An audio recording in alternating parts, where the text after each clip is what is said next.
When I came down here from London in the late night, well, I came here in the beginning of the 90s, but started working here in the late 90s, having been in London from early 80s.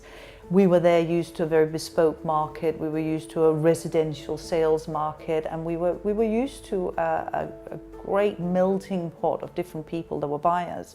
And when I came down here, there wasn't really a strong residential market. It was all buying off plan, and it was investors, etc., etc. It was inspection flights coming in from the UK and a certain extent Ireland.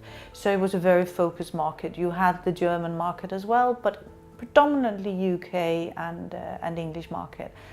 Then when it started slowing down and the off-plan market, we started having problems. We started having problems with the planning of such projects. We had now come into the euro. The change from the pesetas into the euro very much boosted the economy, and it went haywire. People were buying a contract and flipping a contract, and everything was more money orientated than rather being a residential market.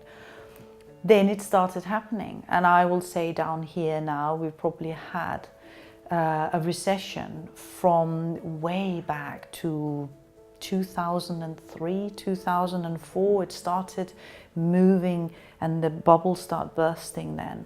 I think you will see that more and more real estate will be conducted from the early stages via the web, via the internet.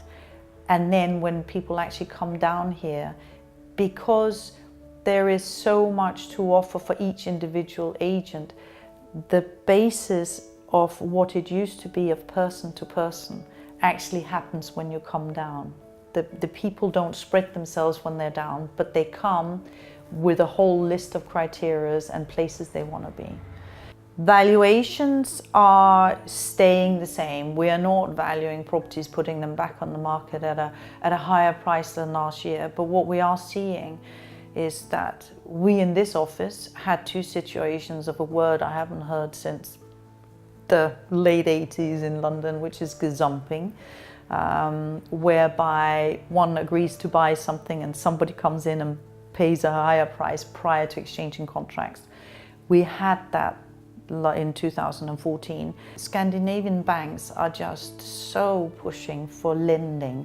So you are looking now that Scandinavian banks are offering fantastic facilities for Scandinavians buying here. So you can have an interest-only loan over 10 years for something as low as 1.8 to 1.5% interest only per annum. So, and a lot of Scandinavians like the idea of having some kind of investment in euros. So they are a very strong force down here as well. So, but I think with the banks, the Spanish banks started being slowly behind us, very carefully behind us. I think with the foreign banks being far more optimistic, we're looking at a market that is growing a lot of, showing a lot of potential to being a very strong force in 2015 and ahead. And again, Marbella is back in the sense that you are having good investors coming in, investing serious amount of money on improving the residential resale market. And let's hope we see the Chinese. I had one Chinese buyer last year, an investment buyer. We'd like to see the Chinese come in here.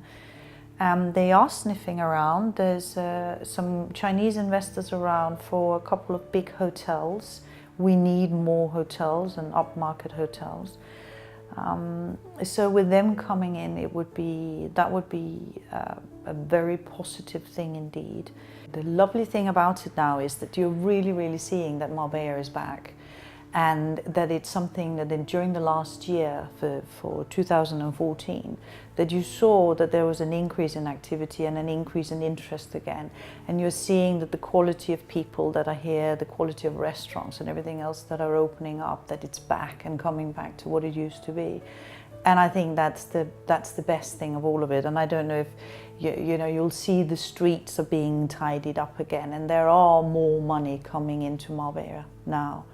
And where we had for years and years and years that all cranes stopped and you didn't have cranes in either of the residential areas, now you see most streets will have some kind of refurbishment coming in. But there's only one thing I can say, that Marbella is most definitely back, and you see it on the people coming down. And the young people are back, you know, and the golfers are back in full stream. But especially the younger generation are loving it down here, and a lot of money are being poured into making their life good as well. So all in all, very positive.